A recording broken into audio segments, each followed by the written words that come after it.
Sophia, I've got work to do. You need to get out of the chair. You need to get out of the chair. Come on. Oh, I know. Oh, I know. You like the chair. Ah. Every time. Every time I vacate the chair, there she is. Every time. Yeah, she's already trying to come back. Huh? Dirty looks. How dare I take her chair? Oh, shit. Yeah, she's, she pulled out the claws. Hello, everybody, and welcome back to another Tom Talk Stuff. I'm Glee Man Tom, and we're back to continue on with our Pottermore adventure. I was trying to decide last time if I was going to go on and discover my Patronus, or if I was going to join my Ilvermorny house. And I decided I'm going to go with the Ilvermorny house first. I figured I'd get, sorted into both schools, and then figure out my Patronus. So, let's go on. Partly because I'm also afraid I'm going to get a shitty Patronus, to be completely honest. That is the last thing anybody wants, Like always, I'm going to read the story. If it loads, there we go. Ilvermorny School of Witchcraft and Wizardry by J.K. Rowling. The great North American School of Magic was founded in the 17th century, and it stands as the highest peak of Mount Greylock, where it is concealed from non-magic gaze by a variety of powerful enchantments, which sometimes manifest in a wreath of misty cloud. Irish beginnings. Iseult Sayre was born around 1603 and spent her earliest childhood in the valley of Cumlora, Count Kerry in Ireland? I apologize if I get that wrong, but I have never seen that word before. She was the offspring of two pure-blood wizarding families. Her father, William Sayre, was a direct descendant of the famous Irish witch Morrigan, an animagus whose creature form was a crow. William nicknamed his daughter Morrigan for her affinity for all natural things when she was young. Her early childhood was idyllic, with parents who loved her and were quietly helpful to their Muggle neighbors, producing magical creatures for human and livestock alike. See, that's awesome. However, at 5 years old, an attack upon the family home resulted in the death of both of her parents. Iseult was rescued, I love how they put that in, from the fire by her mother's estranged sister, Gormlaith Gaunt. Oh, a Gaunt. Oh, we already know this is bad. This is bad. Who took her to the neighboring valley of Cumcally, or Hag's Glen, and raised her there. As Iseult grew older, she came to realize that her savior was in reality her kidnapper, and the murder of her parents. I mean, obviously, she's a Gaunt. Unstable and cruel, Gormlaith, come on, if your name is Gormlaith, was a fanatical pureblood who believed that her sister's helpfulness to her Muggle neighbors was setting Iseult upon a dangerous path to intermarriage with a non-magical man. Oh no.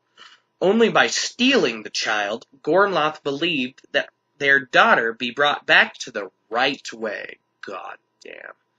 The right way, huh? Raised in the belief that, as a descendant of both Morrigan and Salazar Slytherin, she ought to associate with only purebloods.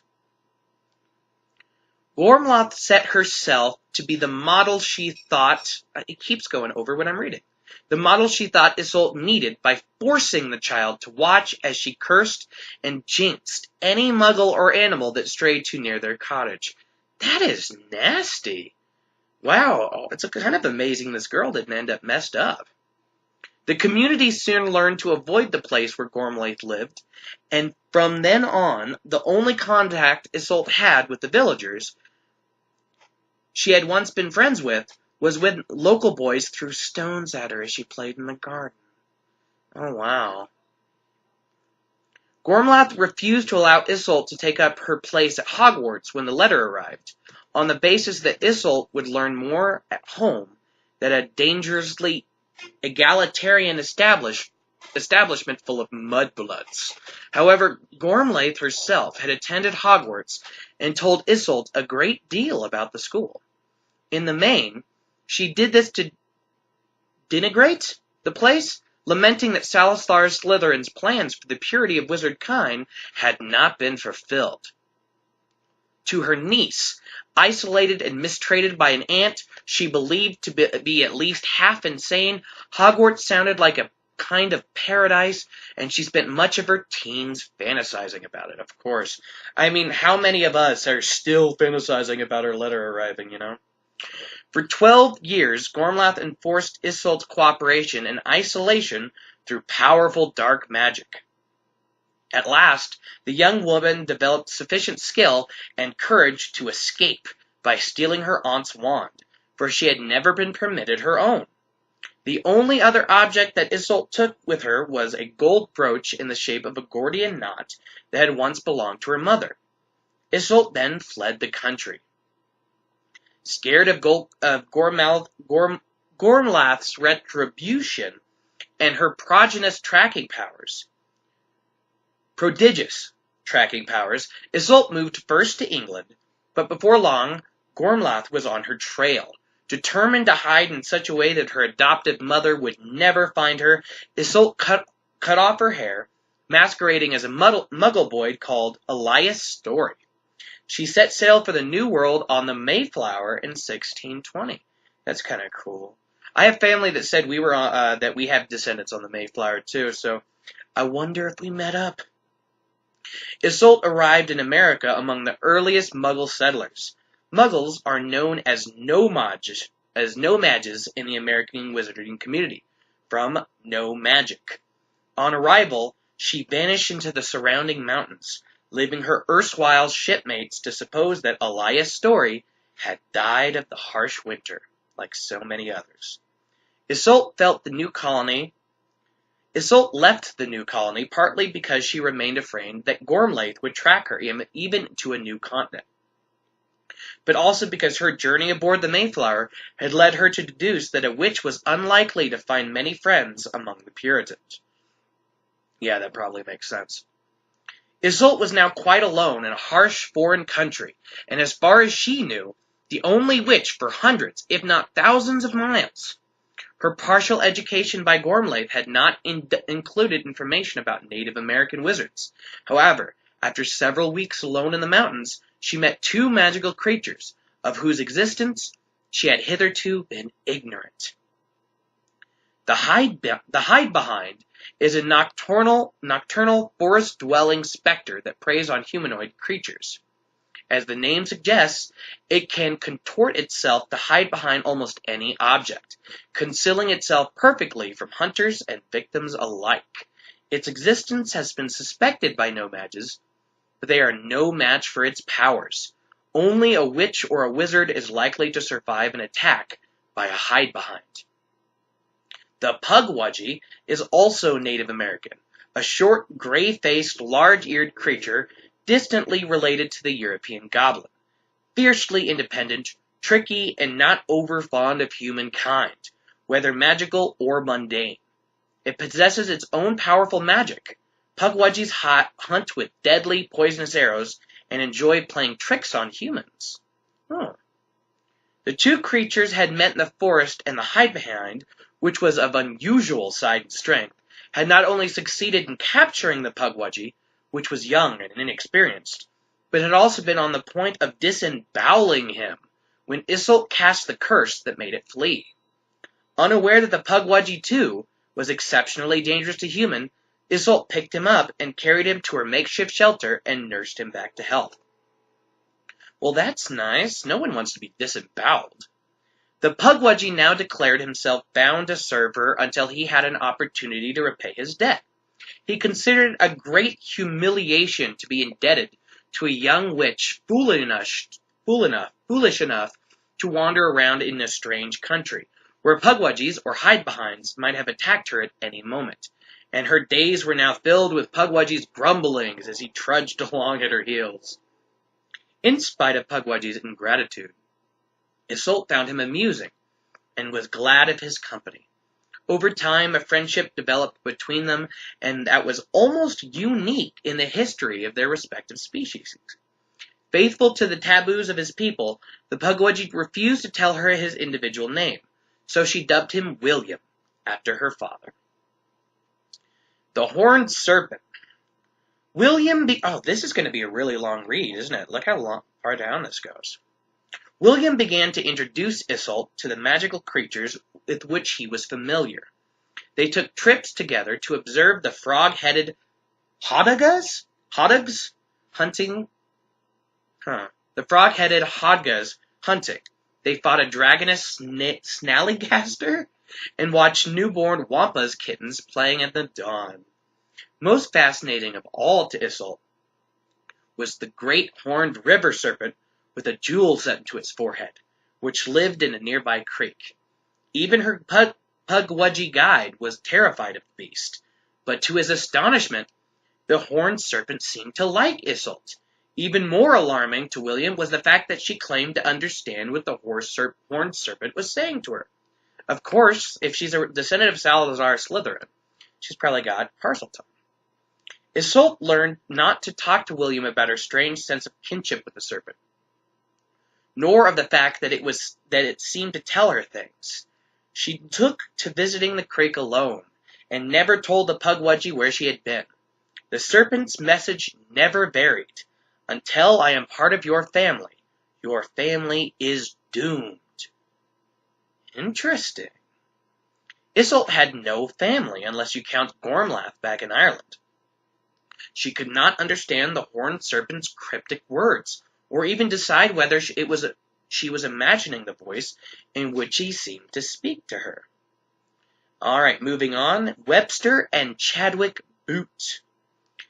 Isolde was finally reunited with people of her own kind under tragic circumstances. As she and William foraged for food one day, a grisly noise not far away caused William to shout at Isolde to remain where she was, and he charged away through the trees, poisoned arrow at the ready. Naturally, Isolde did not follow his instructions, and when she arrived shortly after at a small clearing, she found a horrific sight. The very hide-behind that had previously tried to kill William had had more success with a pair of naive humans, who now lay dead upon the ground. Worse, 2 small boys lay seriously injured nearby, waiting their turn as the hide-behind prepared to disembowel their parents. So the hide-behind disembowels, apparently, because they've used it twice. That's kind of messed up. The Pukwudgie and Isolde together made short work of the hide-behind, which this time was destroyed. Delighted with their afternoon's work, the Pukwudgie then continued blackberrying, ignoring the faint groans of the children on the ground. When the furious Isolde instructed him to help her carry the 2 small boys home, William threw a tantrum. The young boys, he said, were already as good as dead. It was against the beliefs of his kind to assist humankind. Isolde being the unfortunate exception, because she had saved his life. Outraged by the Pukwudgie's callousness, Isolde told him that she would accept the saving one of the boys' lives as repayment. The 2 boys were so ill, she was afraid to apparate with them, but insisted on carrying them home.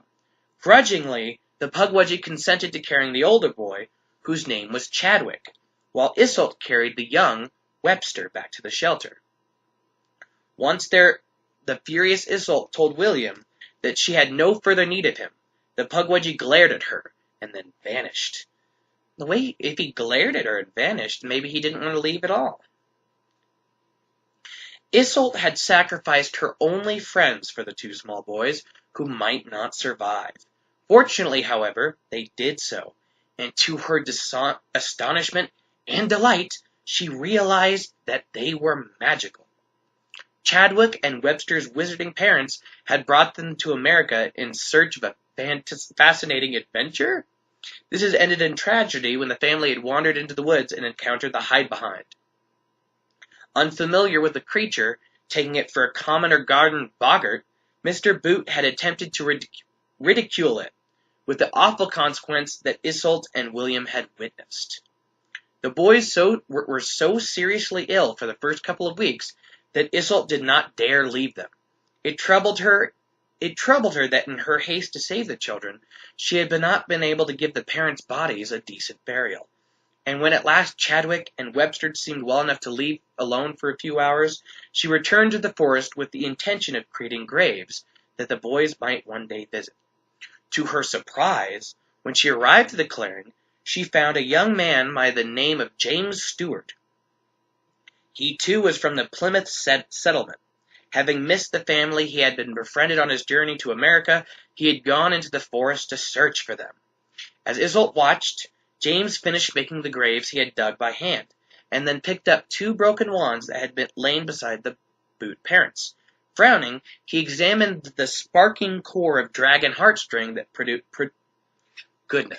protruded from Mr. Boots, and then gave it a casual wave. And as invariably happens when a Nobodge waves a wand, it rebelled. James was sent flying backward across the clearing. He hit a tree and was knocked out. Wait a second, as invariably happens when a Nobodge waves a wand. I mean, I thought nothing would happen at all. So if Dudley grabbed Harry's wand and tried to, be a jerk, he would have been, thrown out? That's kind of interesting. He awoke in a small shelter of branches and animal skins to find himself being nursed by Iseult. She could not hide her magic from him in such a confined space, particularly when she was brewing potions to aid the boot boy's recovery, and using her wand to hunt.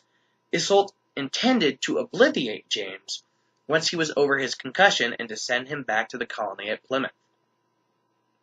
In the meantime, it was wonderful to have another adult to talk to, especially an adult who was already fond of the boot boys and helped entertain them while they recovered from their magical injuries. James even helped Iseult construct a stone house on the top of Greylock, providing a workable design, having been a stonemason in England, which Iseult made a reality in the space of an afternoon. Iseult christened her new home Ilvermorny, after the cottage in which she had been born, and which Gormlaith had destroyed. Every day Iseult vowed to obliviate James, and every day his fear of magic wore off a little more, until it finally seemed simplest to admit that they were in love, marry, and have done with it. Okay. Wow, this is a really long one. I'm sorry, I did not expect to be reading this whole thing. The earlier ones weren't as long. I mean, the wand one was just a quiz, and you had a single reading about the wands, about the sorting, and then you read your thing. I mean, this video is going to be pretty long, isn't it? Iseult and James considered the boot boys their adopted sons. Iseult told them the second-hand stories of Hogwarts she had learned from Gormlaith. Both boys yearned to attend the school, frequently asking why they could not all return to Ireland, where they could wait for their letters. Iseult did not want to frighten the boys with the story of Gormlaith. Instead, she promised them that when they reached 11 years old, she would somehow find them wands, their parents' wands being broken beyond repair, and they would start a school of magic right there in the cottage. So, homeschooling, huh? The idea caught Chadwick and Webster's imaginations. The boys' ideas of what a magical school ought to be like were based almost entirely on Hogwarts. So they insisted it ought to have 4 houses. The idea of naming the houses after themselves, as the founders, was swiftly abandoned, because Webster felt a house called Webster Boot had no chance of ever winning anything, and instead, each of their favorite magical beast, oh god, I lost a line. The Webster felt a house called Webster Boot, instead, each of their favorite magical beasts. For Chadwick, an intelligent but often temperamental boy, it was the Thunderbird that can create storms as it flies. When I first read this years ago, I hadn't seen Magic Beasts yet. For argumentative but fiercely loyal Webster, it was the Wampus, a magical panther-like creature that was fast, strong, and almost impossible to kill. For Iseult, it was, of course, the Horned Serpent that she still visited and with which she felt a strange sense of kinship. When asked what his favorite creature was, James was at a loss. The only no-mage in the family was unable to consort with the magical creatures the others had begun to know well. Finally, he named the Pugwudgie, because the stories his wife had told him of the curmudgeonly William has always made him laugh. Thus, there were 4 houses of Ilvermorny created, and while the 4 originators did not yet know it, much of their own characters leaked into the houses they had so light-heartedly named. The Dream. Chadwick's 11th birthday was fast approaching, and Iseult was at a loss on now how to provide the wand she had promised him. As far as she knew, the wand she had stolen from Gorloth was the only one in America. She did not dare dissect it to find out how it was made, and her investigations into the wands of the boy's parents showed to her only that the dragon heartstring and unicorn hair they had both contained had long since shriveled and died. On the eve of his birthday, she had a dream that she went down to the creek to find the horned serpent, which rose out of the water and bowed its head to her while she shaved a long shard from its horn. Walking in the darkness, she proceeded down to the creek. The horned serpent was waiting there for her. It raised its head exactly as it had done in the dream, and she took part of its horn, thanked it, then returned to the house and woke James, whose skill with stone and wood had already beautified the family cottage. When Chadwick woke the next day, it was to find a finely carved wand of prickly ash enclosing the horn of the serpent. Iseult and James had succeeded in creating a wand of exceptional power. Cool. The founding of Ilvermorny School. Is this ever going to end? Holy shit, look at this.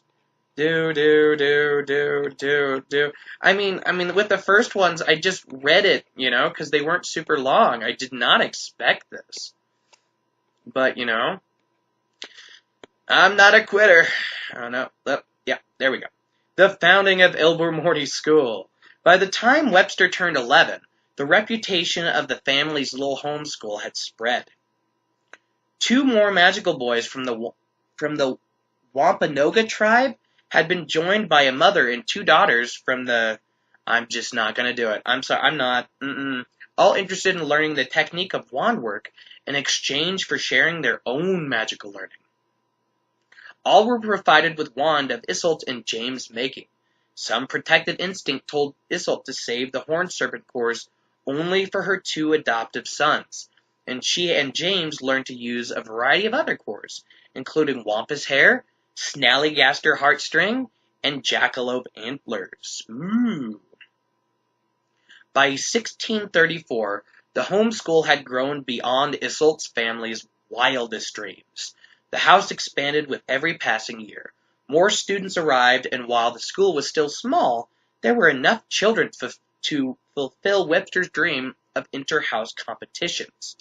However, as the school's reputation had not yet expanded beyond the local Native American tribes and European settlers, there were no borders. The only people to stay at Ilvermorny overnight were Iseult, James, and Chadwick. Webster and the twin girls to whom Iseult had now given birth, Martha, named for James's late mother, and Renoic, named for Iseult's. Let's just hope I got that right. If I didn't, just yell at me in the comments for everything I got wrong. In fact, let's play a game from now on. I want you guys to start a point counter of how often I'm stupid and I'm not reading well. Let's do it. It's pretty sad for someone whose one of his favorite hobbies is reading, but I don't read aloud a lot. Gormloth's Revenge. Ooh. The happy, busy family had no idea that the grave danger was approaching them from afar. News had reached the old country that a new magical school had been set up in Massachusetts? The rumor was that the headmistress had been nicknamed Morrigan, after the famous Irish witch. However, it was only when she heard that the nickname of the school was Ilvermorny that Gormloth could believe that Iseult had managed to travel all the way to America undetected to marry not just a Muggle-born, but an actual Muggle, and open a school that educated anybody with a shred of magic. Ooh, she's going to be so pissed. Gormlath had purchased a wand at the despised Ollivander's to replace the precious family wand that had been handed down through the generations. Despised Ollivander's? Really? Ollivander's is the best. Despised Ollivander's, if I actually can. Oh, there we go. I don't know. Determined that her niece would not know of her coming until it was too late. Keep the counter going, people. I am awful at this. Gormlath had purchased a wand at the despised Ollivander's to replace the precious family wand that had been handed down through the generations before Isolt stole it. Determined that her niece would not know of her coming until it was too late, she unknowingly imitated Isolt by disguising herself as a man to make the crossing to America on the ship Bonaventure. Wickedly, she traveled under the name of William Sayre, which was that of Isolt's murdered father. That's a horrible person. Gormlath landed in Virginia and made her way stealthily towards Massachusetts and Mount Greylock. Reaching the mountain on winter's night, she intended to lay waste to the second Ilvermorny slaughter. The parents who had She intended to lay waste to the second Ilvermorny slaughter the parents who had thwarted her ambition of a great pureblood family. Still, her great nieces, who were the last to carry the sacred bloodline and return them to Hag's Glen. At first sight, the large granite building rising into the darkness from the peaks of Mount Greylock, Gormlath sent a powerful curse containing Isolt and James' names towards the house, which forced them into an enchanted slumber. Uh-oh. Next, she uttered a single sibilant word in Parseltongue, the language of snakes. The wand that had served Isolt so faithful for many years quivered once on the bedstand beside her as she slept, and became inactive. In all the years that she had lived with it, Isolt had never known that she had held in her hand the wand of Salazar Slytherin, one of the founders of Hogwarts, and that it contained a fragment of magical snake's horn, in this case, a basilisk. Basilisks don't have horns, do they? The wand had been taught by its creator to sleep when so instructed, and the secret had been handed down through the centuries to each member of the Slytherin family who possessed it, except Isolt, apparently. What Gormlath did not know was that there were two other occupants in the house whom she did not put to sleep, for she had never heard of 16-year-old Chadwick and 14-year-old Webster.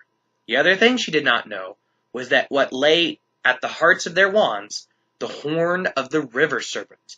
These wands did not become inactive when Gormlath spoke her word of Parseltongue.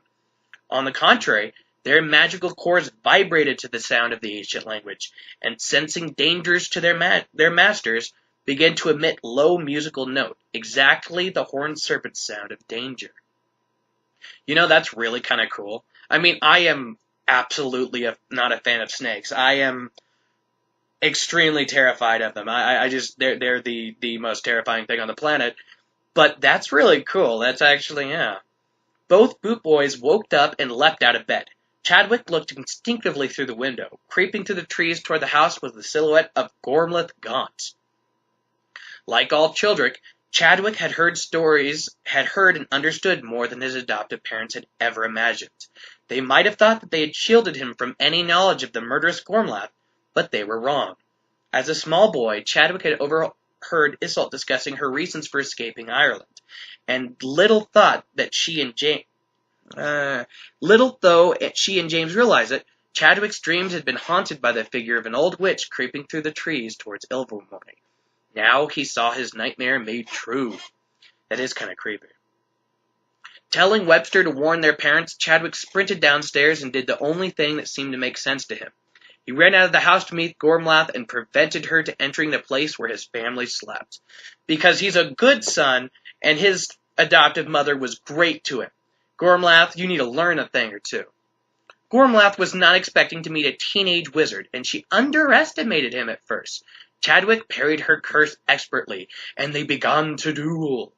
Within a few minutes, Gormlath, though far more powerful than Chadwick, was forced to concede that the talented boy had been well taught. Even as she sent curses at his head in an attempt to subdue him and drove him back towards the house, She questioned him about his parentage, for she said she would be loath to kill a pureblood of his talent. Oh, God, pureblood wizards just... Meanwhile, Webster was trying to shake his parents awake, but the enchantment lay too deeply upon them that not even the sound of Gormlath's shouts and curses hitting the house roused them. Webster therefore hurtled downstairs and joined the duel now raging just outside the house. 2 onto 1 made her job more difficult.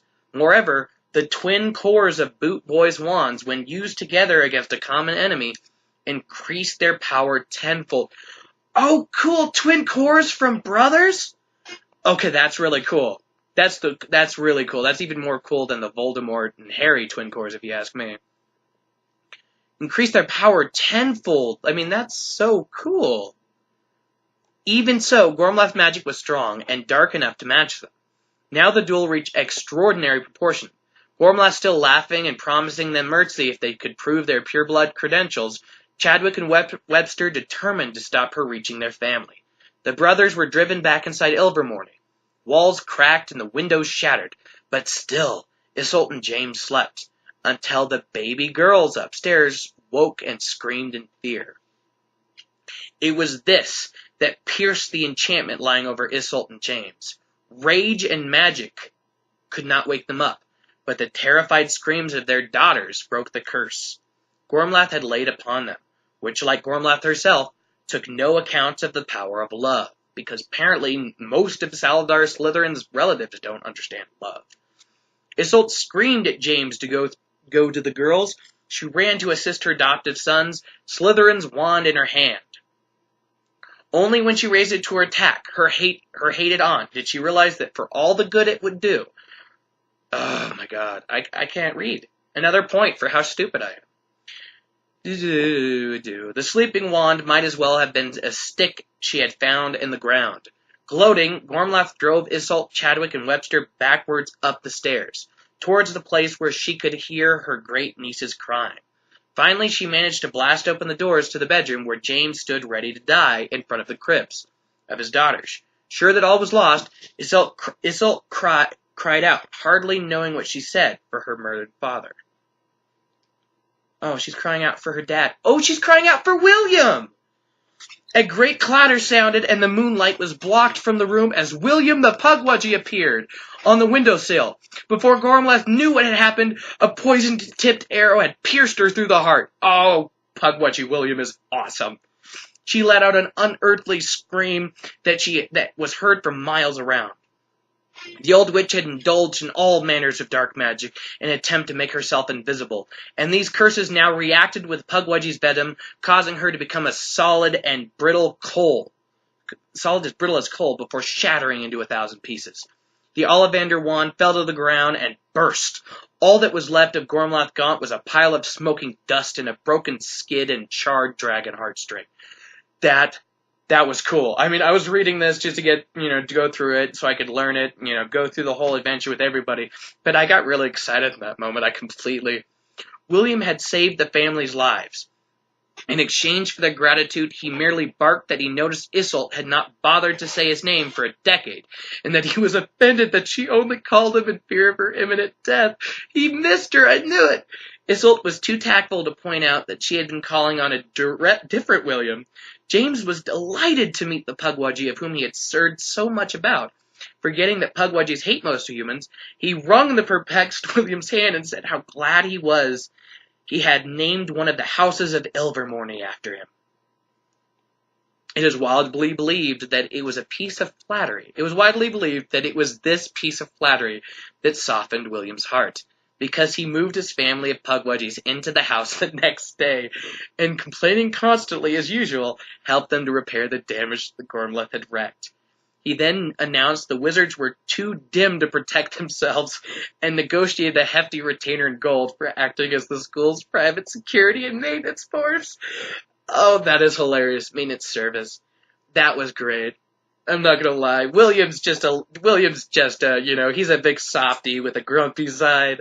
You can tell, he's been missing her the whole time, and she finally called for him, and he didn't hesitate for a second. That was great. I'm still not done reading. This is so messed up. Slytherin's legacy. Slytherin's wand remained inactive, following Gormlath's command in Parseltongue. Iseult could not speak the language, but in any case, she no longer wanted to touch the wand that was the last relic of her unhappy childhood. She and James buried it outside the grounds. You know what? I bet Voldemort would have loved that wand. Within a year, an unknown species of snakewood tree had grown out of the earth, on the spot where the wand was buried. It resisted all attempts to prune or kill it, but after several years, the leaves were found to contain powerful medicinal properties. The tree seemed a testament to the fact that Salazar Slytherin's wand, like his scattered descendants, encompassed both noble and ignoble. The very best of him seemed to have migrated to America. Growth of the school. I'll get through this eventually. We'll figure it out. Ilvermorny's reputation grew steadily throughout the following years. The Granite House expanded to a castle. More teachers were recruited to meet the growing demand.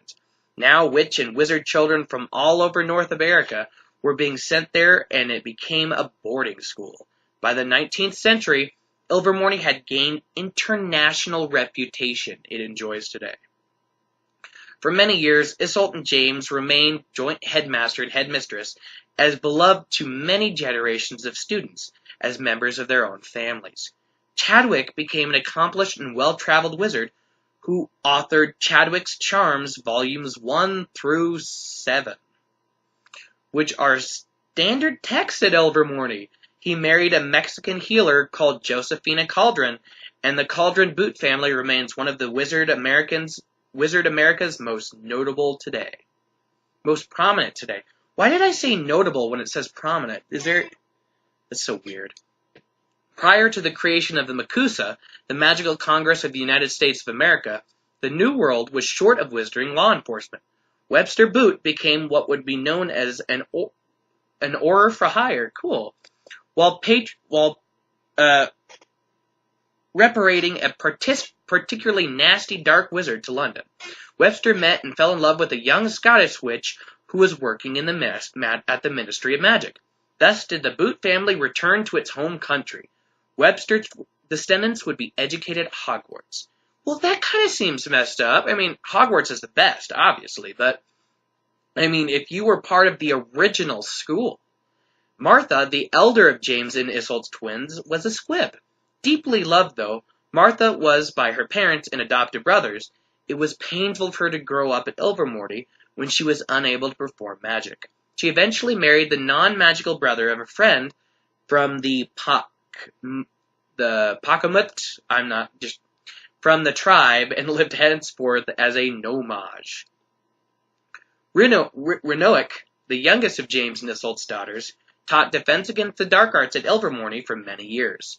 Renoic never married, and there was a rumor, never confirmed by her family, that, unlike her sister Martha, Renoic was born with the ability to speak Parseltongue, and that she was determined not to pass on the Slytherin ancestry to the next generation. The American branch of the family was unaware that Gormlath was not the last of the Gaunts, and that the line continued in England. Iseult and James both lived to be over 100. They had seen the cottage of Ilvermorny become a granite castle, and they died in the knowledge that their school was now so famous that magical families all over North America were clamoring to educate their children there. They had hired staff, they had built dormitories, they had concealed their school from the nomad's eyes by clever enchantments. In short, the girl who had dreamed of attending Hogwarts had helped found the North American equivalent. Ilvermorny today. Oh god, I hope we're at the end here. This video is going to be long. So far, my longest Pottermore video was 14 minutes, and I guarantee I've already passed that before I've even tried to get sorted. As might be expected of a school part founded by a nomad, Ilvermorny has the reputation of being one of the most democratic, least elitist of all great wizarding schools. Marble statues of Iseult and James flank the front doors of Ilvermorny Castle. The doors open into a circular room topped by a glass cupola. A wooden balcony runs around the room one floor above. Otherwise, the space is empty except for 4 enormous wooden carvings representing the houses. the horned serpent, the panther, wampus, the thunderbird, and the pugwudgie. While the rest of the school watches from the circular balcony overhead, new students file into the round entrance hall. They stand around the walls, and one by one are called to stand on the symbol of the Gordian knot, set in the middle of the stone floor. In silence, the school then waits for the enchanted carvings to react. If the horned serpent wants the student, the crystal set into its forehead will light up. If the wampus wants the student, it roars. The thunderbird signifies its approval by beating its wing, and the pugwudgie will raise its arrow into the air. Now, I'm trying to remember. I did the Hogwarts sorting the other day. Wouldn't that mean, wasn't this one of her original ideas for Hogwarts? She was going to have statues standing around, and they were going to indicate which student she wanted. So she just reused that idea for Ilvermorny, which that's kind of cool. Should more than one carving signify its wish to include the student in its house, the choice rests with the student. Very rarely, perhaps once in a decade, a student is offered a place in all four houses. Serafina Pickery, president of Macusa 1920 to 1928, was the only witch of her generation so honored, and she chose the horned serpent. I have a feeling horned serpent is like the Gryffindor equivalent of Hogwarts. It is sometimes said that Ilvermorny House that they represent the whole witch or wizard. The mind is represented by the horned serpent, the body, the wampus, the mind is represented by the horned serpent, the body, the wampus, the heart, the pugwudgie, and the soul, the thunderbird. Others say that the horned serpent favors scholars, wampus warriors, pugwudgie healers, and thunderbird adventurers. Interesting. The sorting ceremony is not the only major difference between Hogwarts and Ilvermorny, though in so many ways the schools resemble each other. Once students have been allocated a house, they are led into a large hall where they select or are selected by a wand. Until the 1965 repeal of Reports Law, which enforced very strictly conformity with the statute of secrecy, no child was allowed a wand until they arrived at Ilvermorny. Moreover, wands had to be left at Ilvermorny during vacations, and only upon attaining 17 years of age was the witch or wizard legally allowed to carry a wand outside of school.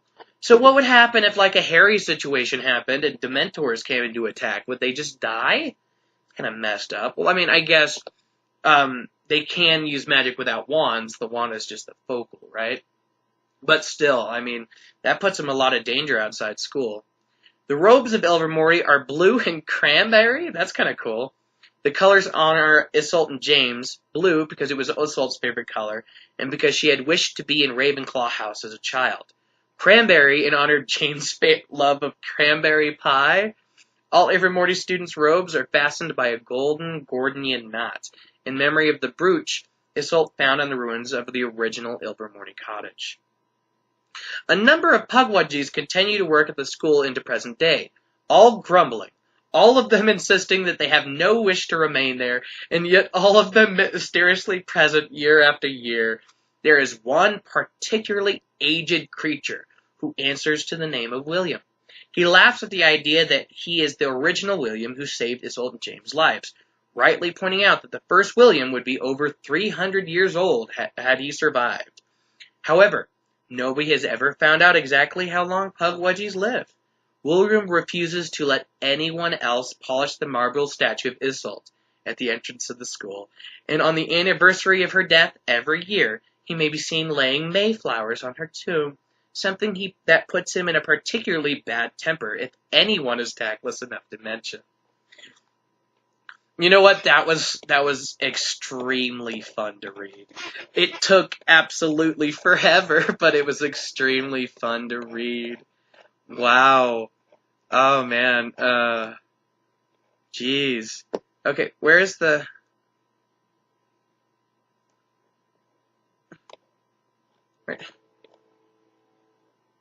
Wait. I think I'm going to have to click the back button. Wow. I'm going to check my...